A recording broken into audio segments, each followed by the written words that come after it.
today, quickly, before soccer practice, I'm going to try to record some of the work I've been working on today. I'm going to rebuild it. I've been pushing the map a little bit further, so displaying annotations for the airports and mocking a flight path, and doing it all in SwiftUI. So I'm going to show you that now, how I did that. Here's the progress. You can see that the map is now interactive and that we've got these beautiful little map annotations with the airport code and the location, city, etc. So that's what we're going to build today. So pop over Xcode, and this is my finished code. You can see it running in the preview. Come on, Xcode. There we go. So we can see it's all working here in the preview, all SwiftUI. And let's just go ahead and start over. So let's go back to the main branch and let's switch. And let's do a poll just to be certain. We've got the latest from main. All right, so then now we go back to our content view. We should see that none of that work is here. All right, so first things first, I'm going to make sure that our sheet does not start fully open. We're going to do that by altering our model. We're going to set this to dot height 200. For now, a fixed value is fine.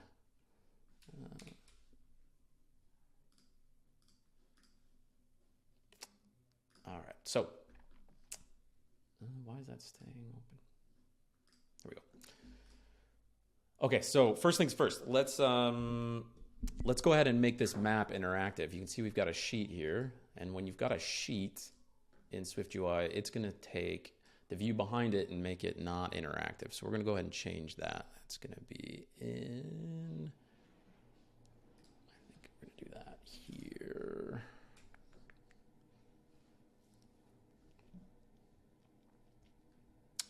All right, so yeah, we're going to do that with this handy little modifier called presentation background interaction. Yeah, and then we're going to say dot enabled up through dot medium. So this handy little modifier lets you take one of your detents and say this background view, the background behind this sheet is going to be interactive up through this detent. So we can see that the map is now interactive, but at the full size, not interactive. So here, interactive, and small, interactive. All right, so we've got that working.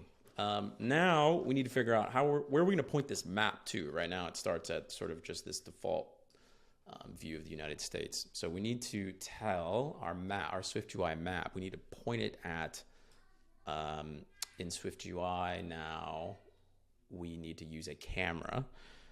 So we're going to say, I think, how do we do this? Position. So position, and we can see that that accepts a binding of a map camera position. So we need to make one of those. So let's go ahead and do that.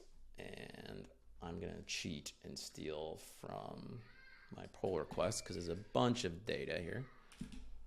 So we're creating a map camera position object, and we're passing in this initializer with these parameters. So the center coordinate being somewhere in between Chicago and Atlanta. So now I'm going to pass that into the position, and it's a binding, so we use a $sign. And we see now that the map zooms in, and we can see Chicago and Atlanta all on the screen at once. So presumably that data would come from Flighty's backend. Based on the flight detail, the flight that you're looking at. But all right, so we've got the camera, the map pointed at the right place. We can now start drawing our, annotations. We can annotate the arrival and destination airports. But if we look at what that ends up looking like, we can see we've got an airport code, we've got, the destination city, we've got a nice little circle, and all of that is kind of laid out in a horizontal stack. So we need a way to capture all that data and store it and make it easy to iterate over. So we're going to go ahead and I'll just do it down here. Let's create a new struct and we'll call it airport annotation.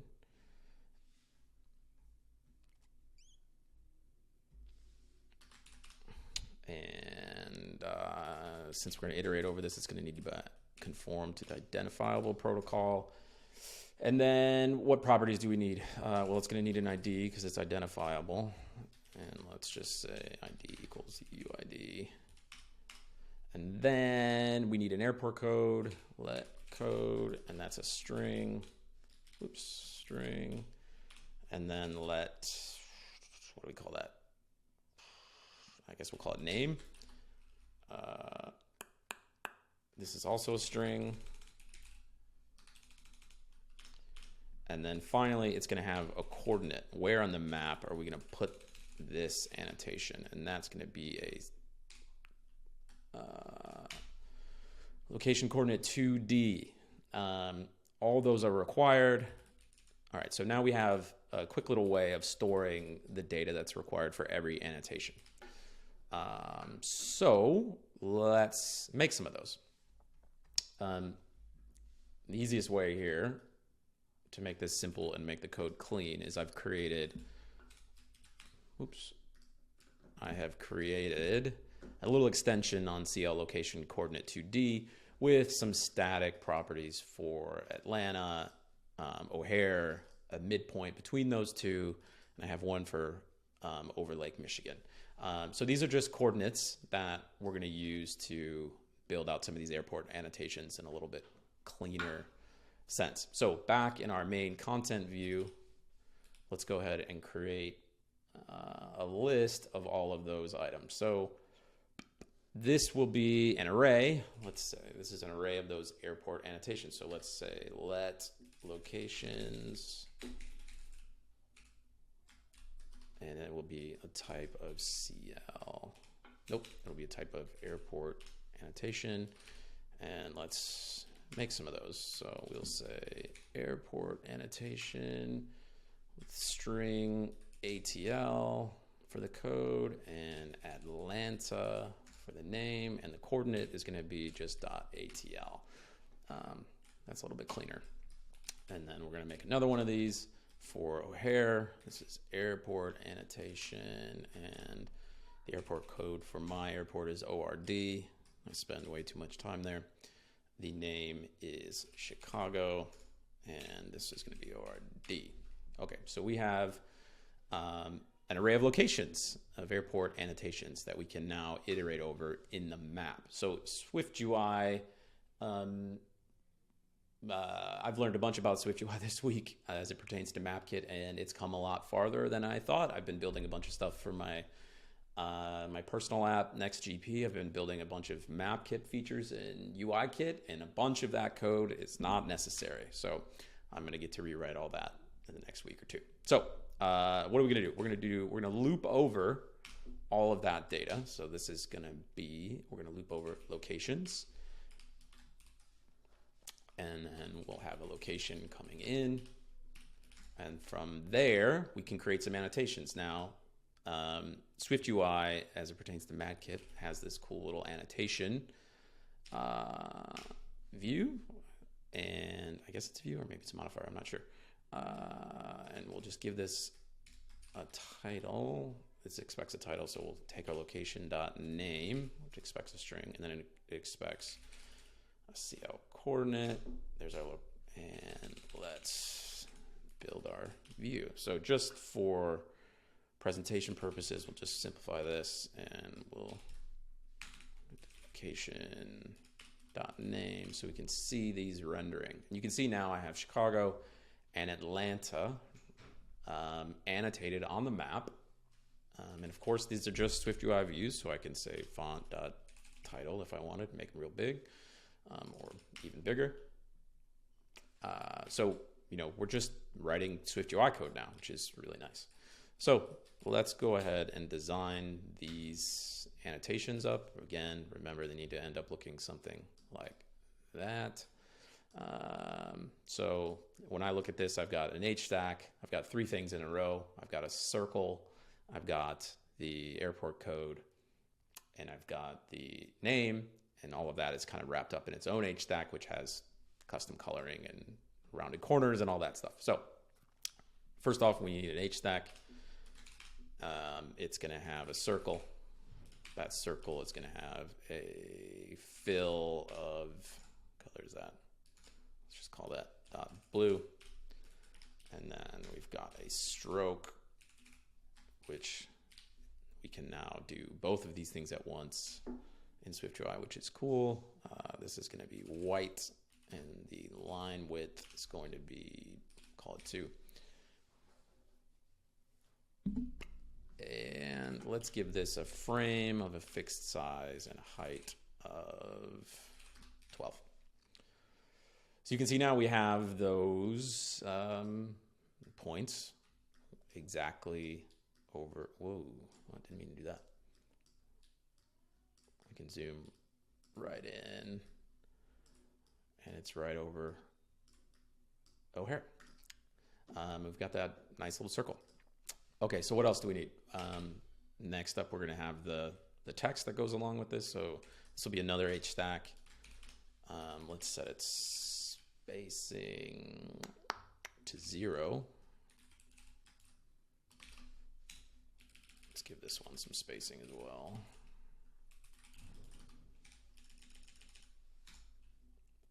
And here we're going to have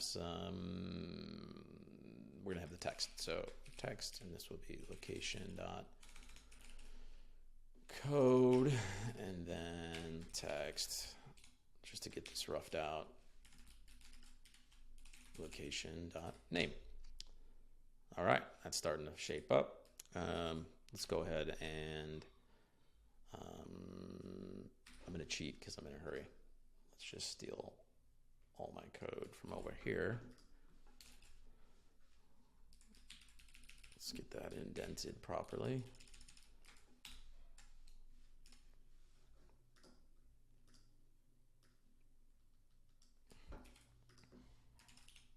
Oops.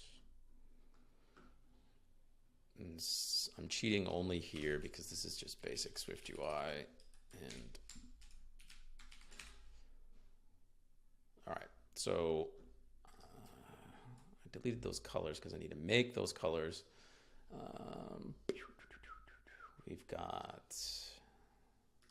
We need to make some colors. So it's a new color set. Call this, whoops. Call this Flighty blue.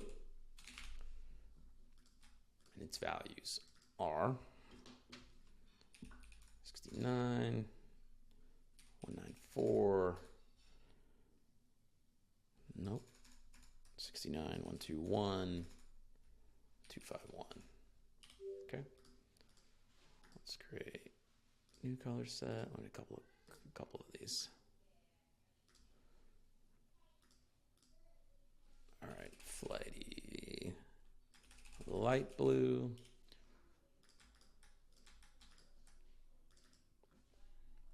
This is 94, 149, 254. And then we've got Flighty path primary. These are going to be the colors for the flight path. This is 165, 194, and 253. And then Flighty path secondary. And what do we got here? 107, 148, 240. All right, now we've got some colors defined, and we can get our view looking a little bit better. So this is going to be dot background dot Flighty blue. Let's start to look a little bit better. This is going to be dot background, And we're going to fill that with color dot Flighty light blue. All right, that's starting to look pretty good. Now we need to get those rounded corners. We're going to clip this guy.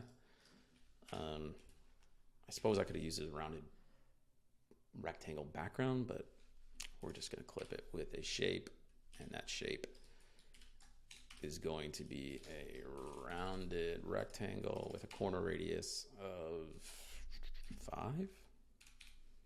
All right, so we get that looking pretty good. So we've got our annotations on the map. They've got their airport code, they've got their destination or arrival city, and we've got the circle. But what you'll notice is they're kind of not centered anymore. Like in fact, they're exactly centered.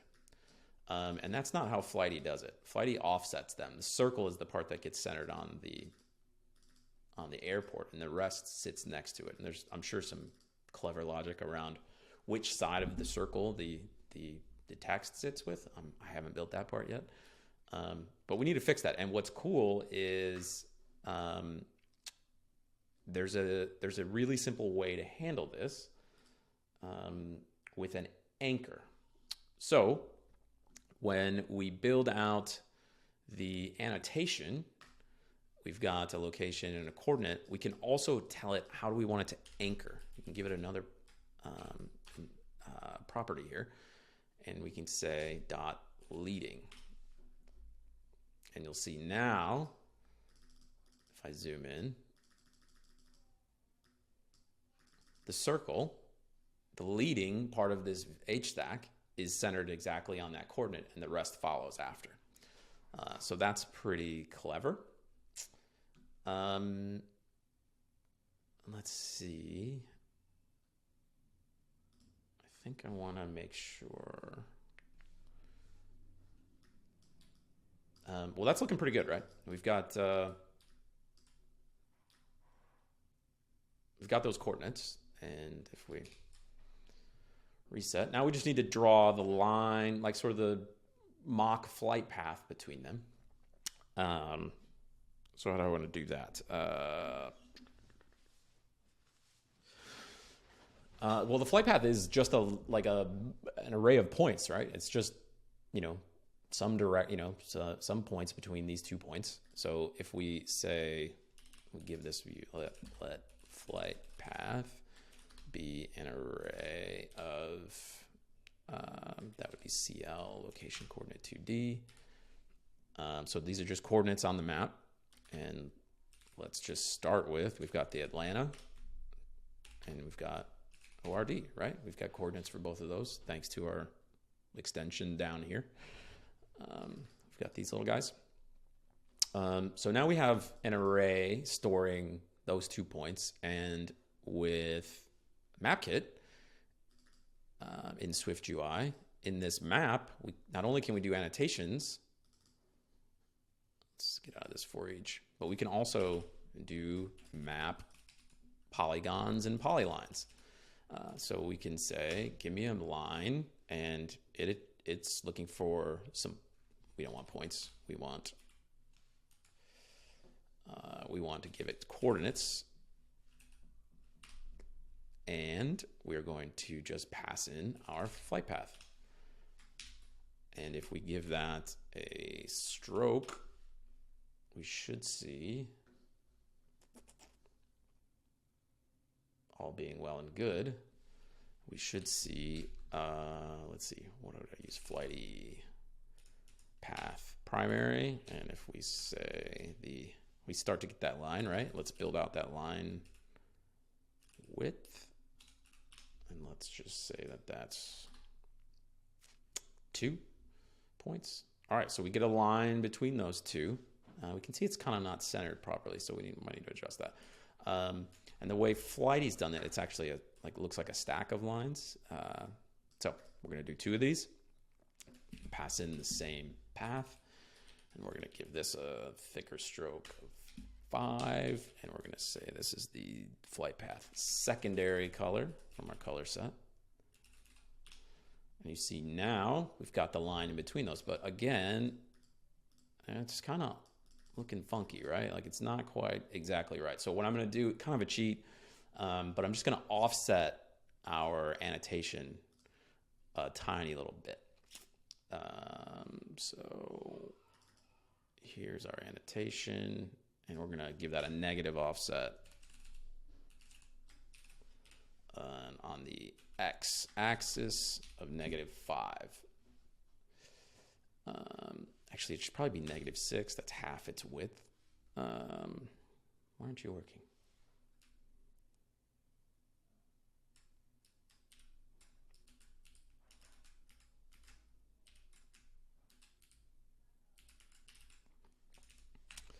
I needed to offset the, ooh, that doesn't look quite right either. What does 5 look like? 5 looks a little bit better.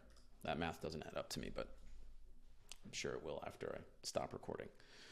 Okay, so check that out. We've got a line of that sort of denotes the flight path, and if we wanted, we could add some points. I've added a couple other points here, so we've got midpoint and over the lake, just to demonstrate how easy it is to build out these polylines. So let's say this would be midpoint, and then dot over the lake, and then we'll see that our path changes, right? So we've got this new midpoint, and SwiftUI handles all of it for us. I did this over lake because anytime I fly into ORD, anywhere east of it, we seem to do an approach that's over the lake, and you get this amazing, amazing view of the skyline. So I've kind of mocked that up. All right, so that is most of what I wanted to show you today. We've built out this map. We've made it interactive. We've added annotations. We've built little views for those annotations, and we've built a mock flight path in between them. I did make one other improvement while I was building this stuff, and that's to when the sheet is in its smallest position, in this case, it's a hard-coded height of 200, which I'll make dynamic at some point later in the future. But when it's closed, this is the closed state. If I open it up and press the close button, that close button should go away. You know, it doesn't need to be there. Clicking it does nothing. So let's go ahead and hide that guy when that sheet is in the lowest position. And the way I'm going to do that is I'm going to animate a property. I'm going to animate its opacity based on what detent is currently selected. And for us, we're storing that in a published property called selected detent. So what we're going to do is we're going to make that button go away. So the way we're going to do that is we're going to hop over to flight details, which is where that close button lives, which is right here. And we're going to say its opacity is, how do I want to do this? Its opacity is equal to some state variable. Let's create a state variable for at state private var close button opacity. We'll make that equal to 0. I'll just be explicit here and say this is a double. Let's move that up here. And we're going to set, oops. Yep. I'm going to set this equal to, pass that in, close button opacity. So it's going to start at 0. Yeah. If I replay the preview, we should see that it starts off, and when we open it up, it doesn't open up yet, right? Okay, so we need to animate that. And the way we're going to do that is on flight details, we're going to listen, essentially, we're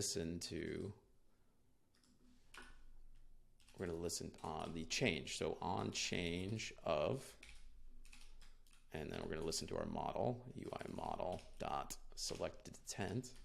When that changes, we want to respond to that and set with some animation so that it fades in and out nicely. And we'll just say ease in with a duration of something short, like 0.2. How about 0.2? And then we're going to set the set the opacity, set that state variable, close button opacity equal to, and that's going to be our model, UI model dot selected detent. If that equals, in this case, height of 200. Again, this is hard coded, not best practices, but eventually we'll fix that. If those two things are the same, then it should be 0. Otherwise, it should be 1. So now we can see when we shift between states that our close button animates in and out nicely, which makes me happy. So where do we end up? Let's build this in Xcode, or let's build it and run it in the simulator. And we can see that everything we just built works great, right? Ooh, that's fun. As ever, SwiftUI is so satisfying. I just love it to pieces, what you can do with such little code in such a declarative sort of syntax. It's readable. I can understand it in my head. I just grok SwiftUI so much better than anything else. So tons of fun. That's what I got for you today. Peace.